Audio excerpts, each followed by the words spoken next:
कांग्रेस के राष्ट्रीय महासचिव और पूर्व डिप्टी सीएम सचिन पायलट आज दौसा और करौली जिले के दौरे पर रहे। दौसा के रलावता गांव में पूर्व केंद्रीय मंत्री स्वर्गीय राजेश पायलट की मूर्ति का अनावरण किया। वहीं पायलट ने कार्यक्रम में विशाल किसान सभा को संबोधित करते हुए केंद्र व राज्य की भाजपा सरकार पर जमकर निशाना साधा। गौरतलब है कि दौसा लोकसभा क्षेत्र पायलट परिवार का गढ़ रहा है। दौसा लोकसभा क्षेत्र से सचिन पायलट के पिता राजेश पायलट व उनकी मां रमा पायलट और खुद सचिन पायलट सांसद रहे हैं। ऐसे में सचिन पायलट अपने समर्थकों पिता की मूर्ति अनावरण कार्यक्रम में भावुक नजर आए। सचिन पायलट ने अपने पिता राजेश पायलट को याद करते हुए कहा कि मुझे गर्व है कि मेरे पिता ने सेना में रहकर देश सेवा के साथ साथ राजनीति में आप जैसे प्रेम करने वाले लोग कमाए। दौसा की जनता की आंखों में प्रेम साफ दिखाई देता है। दौसा लोकसभा क्षेत्र के हमारे सांसद पूर्व मंत्री मुरारीलाल मीणा जी, हमारे सांसद और पूर्व मंत्री लाल जाटव साहब, सिकराय से विधायक रही और कैबिनेट मंत्री रही ममता भूपेश जी, नवनिर्वाचित दौसा से विधायक डीसी बैरवा साहब, महुआ से पूर्व विधायक हुड्डा जी, अनीता जाटव जी, जिया खटाना साहब, अजीत सिंह महुआ जी, अभिमन्यु पूनिया साहब, अनिल चोपड़ा जी, पूर्व विधायक वेद सोलंकी जी, शिव प्रकाश जी, रामजीलाल ओड साहब जिलाध्यक्ष, राज गुजर जी जो यहाँ के प्रभारी हैं। सबसे पहले साथियों, मैं रामकरण मीणा जी का बहुत बहुत आभार व्यक्त करना चाहता हूँ, इनके परिवार का और आप सब लोगों का, जिन्होंने इस पंचायत में पायलट साहब की मूर्ति बनाने का काम किया और लंबे अरसे से मुझे यहाँ पे आने का न्योता दिया था।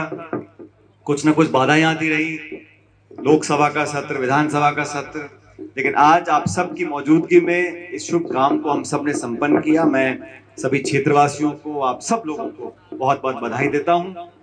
मन से आप सब ने पायलट साहब के बारे में उन बातों को सुना जिनको अधिकांश बातों को आप पहले से जानते थे, और मैं बैठा बैठा सोच रहा था कि खटाना जी ने बोला, मुरारी जी ने बोला, 1980 में राजनीति शुरू करी और 2000 में उनका सड़क दुर्घटना में यहाँ पर देहांत हुआ, तो 19-20 साल की राजनीति थी। मैं गणित लगा रहा था कि मुझे 21 साल हो गए। मैं 2004 में आप लोगों ने मुझे सांसद बनाया था और 25 हो गया, तो मेरी राजनीति से लंबी हो गई। लेकिन जो कुछ वो अपने कार्यकाल में, अपनी राजनीति में एक छाप छोड़ गए थे, वो पद से उसको आंक नहीं सकते।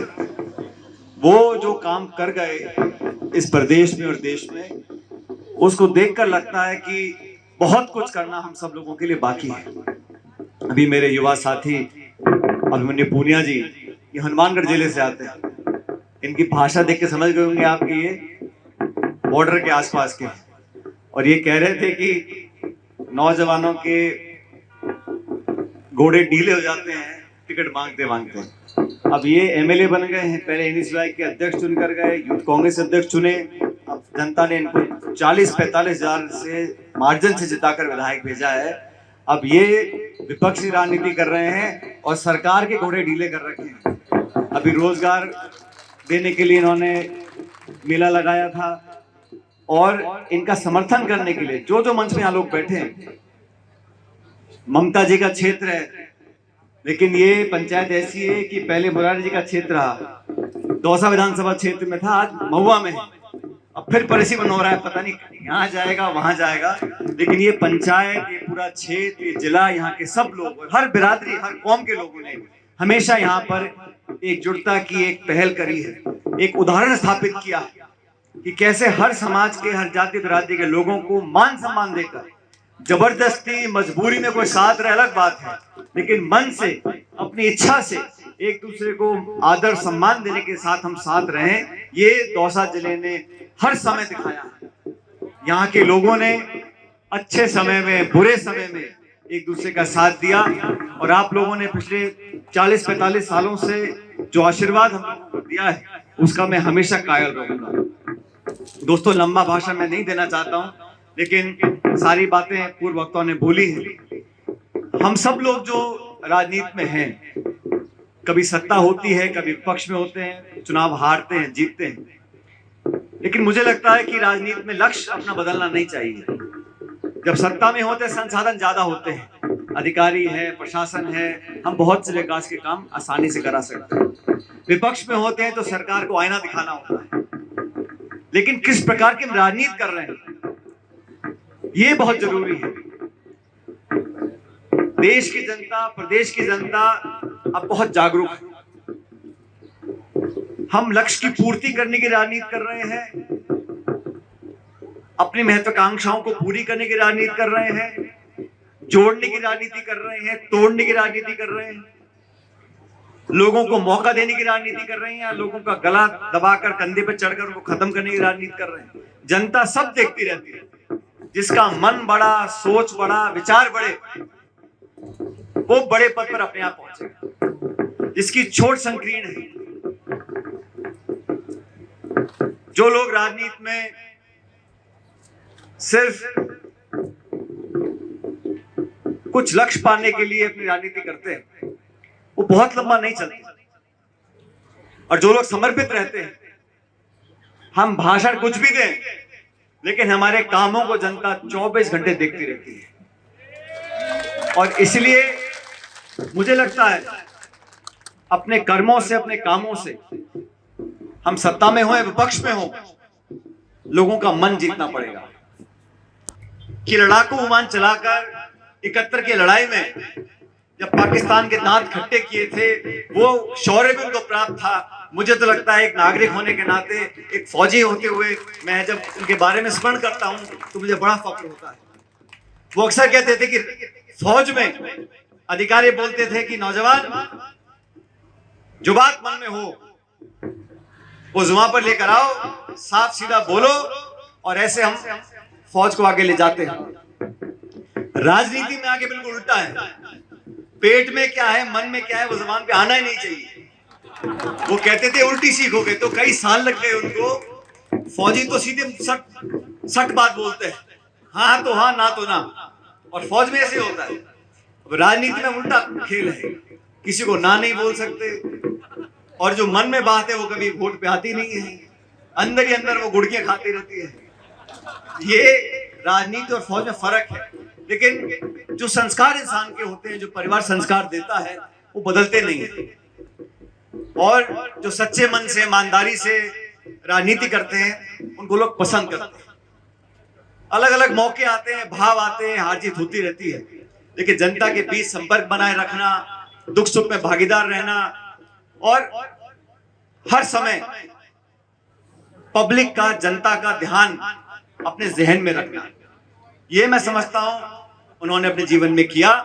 और हम सब लोगों को भी उस रास्ते पर चलना चाहिए। और देश की राजनीति बदल रही है साथी। आज जो मैं दृश्य देखता हूं संसद के अंदर,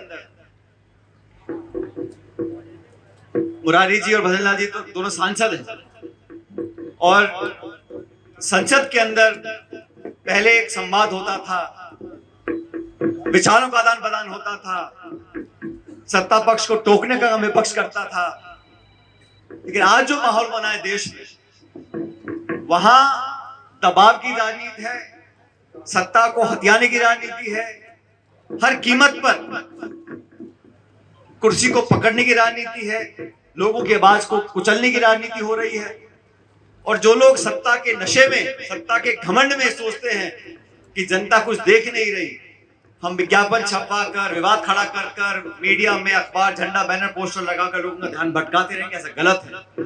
जो लोग पीड़ित हैं, और मैं आप भी मुरारी जी में गाड़ी में बात कर रहे थे, इतनी अच्छी फसल इस बार हुई है आप सब लोगों की, मैं तो बधाई देता हूं। कई सालों बाद अच्छी बारिश पड़ी है, अच्छी फसल हुई है, चने की, गेहूं की, बढ़िया, सब मुस्कुरा रहे हैं। तो किसानों के साथ ऊपर वाला तो न्याय कर रहा है, लेकिन जो सत्ता में बैठे हैं, क्या वो न्याय कर रहे हैं? फसल खरीद पे हमने कानून बनाने की बात बोली, दोनों सरकारें चुप, जयपुर वाले भी और दिल्ली वाले भी। हमने कहा अग्निवीर को समाप्त कर दो, फौजियों को सिर्फ 4 साल की नौकरी दे रहे हो, या न्याय है? उस पे सरकारें चुप है। हम लोग चाहते हैं इस देश में जो नौजवान है, जो शिक्षित है, जो आज बेरोजगार है, उनको साधन उपलब्ध कराने पड़ेंगे। उस पर सरकार सिर्फ घोषणा कर रही है। मैं तो धन्यवाद देना चाहता हूं अभिमन्यु पूनिया जी का, इन्होंने विपक्ष में रहते हुए एक रोजगार मेला लगाया, सैकड़ों सैकड़ों बच्चों को हाथों हाथ लोगों को नौकरी दिलाने का काम किया। ये सोच का है, सोच का परिणाम है। तो जो लोग सत्ता में बैठे हैं उनको भी सोचना पड़ेगा कि आप कब तक धर्म के नाम पर, मंदिर मस्जिद के नाम पर, हिंदू मुसलमान के नाम पर सत्ता हथियाते रहोगे। लोग वोट डाल सकते हैं, लेकिन जब पेट पर लात पड़ती है, जब किसानी फेल हो जाएगी, जब नौजवान हताश हो जाएगा, तो वो जवाब मांगेगा। इसलिए समय रहते सरकार को कदम उठाने चाहिए। प्रशासन, पुलिस इस पर नियंत्रण नहीं है। अभी सीकर में पिछले दिनों कितना बड़ा हमला किया पुलिस के ऊपर, अभी भीलवाड़ा में कर दिया। जब प्रशासन और पुलिस पर, सरकार के तंत्रों पर सरकार का कब्जा नहीं है, सरकार की चलती नहीं है, कोई सुन नहीं रहा, तो बहुत बड़ी समस्या पैदा हो सकती है। इस प्रदेश की सरकार को लगभग 1.25 साल 1.5 साल हो रहा है। क्या तो उपलब्धियां हैं, यही बताने की कौन मंत्री है कौन नहीं है। जिनको आपने जिम्मेदारी दी है उनको जिम्मेदारी का निर्वहन करना चाहिए। मौका जनता ने दिया है, चाहे पूरा नहीं दिया हो, मौका आधा से दिया हो, लेकिन काम करना चाहिए। और नहीं कर पाए तो बंद कर देनी चाहिए दुकान। ये भी करना है, वो भी करना है, आधे मन से काम नहीं होते। और मौका मिला जन सेवा करने का, हर राजनीतिक दल, हर राजनीतिक कार्यकर्ता मेहनत करता है जनता का मन जीतने के लिए, चुनाव जीतने के लिए। सत्ता की कलम हाथ में हमारे आए ताकि नियम बने, कानून बने, बजट बने, प्रावधान हो, पैसे दे पाए हम लोगों को गांव पंचायतों में। इसलिए लोग सरकार में आते हैं। वो काम पूरा करना चाहिए। इस पंचायत में मैं क्षमा चाहता हूं, कई महीने लग गए इस कार्यक्रम को करने में, लेकिन मैं विशेष रूप से धन्यवाद देना चाहता हूं कामकरण मीना जी को, उनके परिवार को, ठेकेदार साहब को। सब लोगों ने मिलकर जो मूर्ति का निर्माण किया और आप सबके साथ मिलकर इसका यहाँ पर जो उद्घाटन किया, मैं आप सबका तहे दिल से, व्यक्तिगत रूप से भी और मंच पे बैठे सब लोगों की तरफ से बहुत धन्यवाद करता हूँ। और इस पंचायत को मैं बहुत लंबे अरसे से देख रहा हूँ। यहाँ जो पहले छोटे बच्चे थे अब पूरे जवान हो गए, जो हट्टे कट्टे थे थोड़े ढल गए, लेकिन जो प्यार और मोहब्बत आपकी आंखों में है वो आज भी बरकरार है। मैं ईश्वर से प्रार्थना करता हूँ कि ये स्नेह और सत्कार आप लोग हमेशा बनाए रखें। आपका बहुत बहुत धन्यवाद। राम राम साहब।